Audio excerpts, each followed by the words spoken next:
All right, here is your introduction to Adobe Photoshop CS 5.1. We have photos that we want to edit, so the first thing we need to do is go up to File and click on Open. And you're going to go into your desktop and find the JGive Student Save folder and find Gale, find your hour,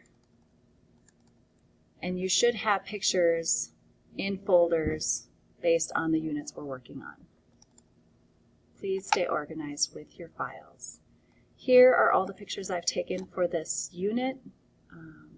You get credit for all the pictures that you take, so don't delete any pictures. Just put them all in there, you get credit for them all. And then I do have my final folder where I've chosen my final pictures for color, texture, shape, line, space. The final pictures from this unit that I feel are my best. And I put them in my final folder so I know where to find my final pictures that I'm going to then be editing today. So I'm going to click on Texture. Now your screen might look a little different. I've cleared mine out a little bit. When I first opened my Photoshop, it had all sorts of stuff like this on the right side, and I'll show you how to close that. So, in Photoshop, on the left-hand side, these are the tools that you're going to use to edit your photograph. It's kind of nice if you hang your mouse or float your mouse over a tool. Oftentimes there's a little demo video, and you can click on Learn How, and that will walk you through how to use the tool, which is really nice.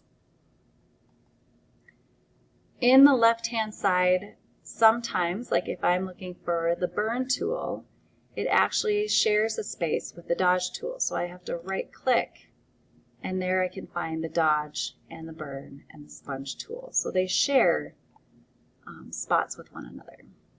When you click on a tool on the left, oftentimes the tools on the top change to relate to that tool that you're using on the left. Over on the right, there's lots of different tutorials on different things that you can do, and if you want to learn more about Photoshop than what I'm teaching you, you're more than welcome to explore some of these.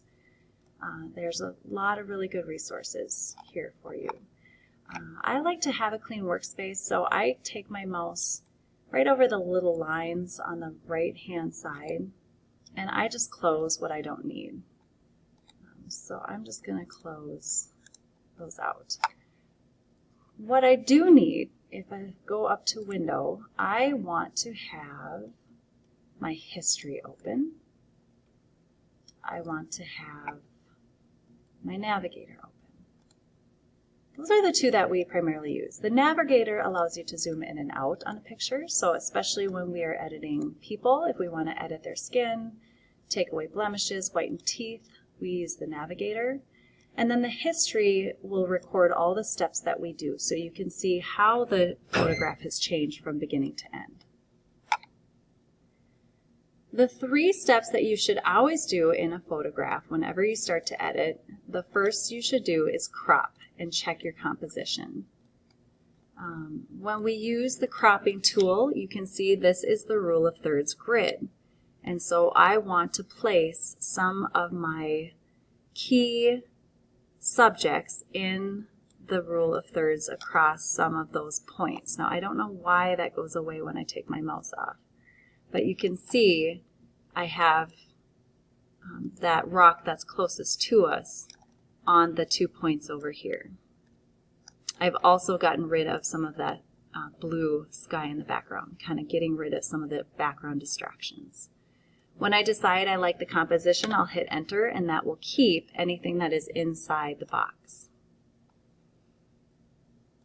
If I don't like it, I can always go up to Edit and uncrop and try it again. I'm going to bring this up a little bit. I like that better.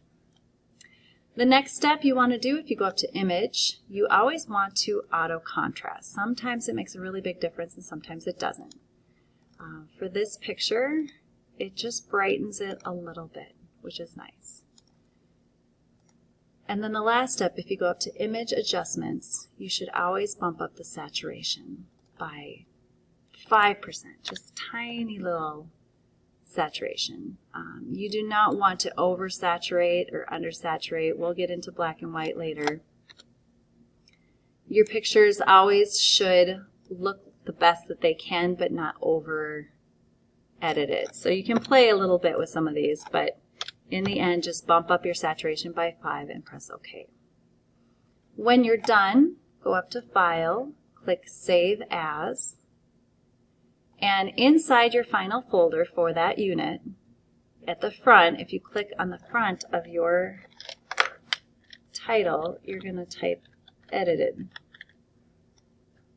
Edited. So I know that I have my original texture picture that I chose for my final, and I have my edited final picture. They should be a JPEG, and you press Save. This is just some options for you. You can press OK. And then you can just kind of close it out, or you continue to do some different editing. Now what we want to see in your folder as you're working is that you have your original final picture and you have your edited final picture. And I would say that my final edited picture looks just a little bit better than my original picture.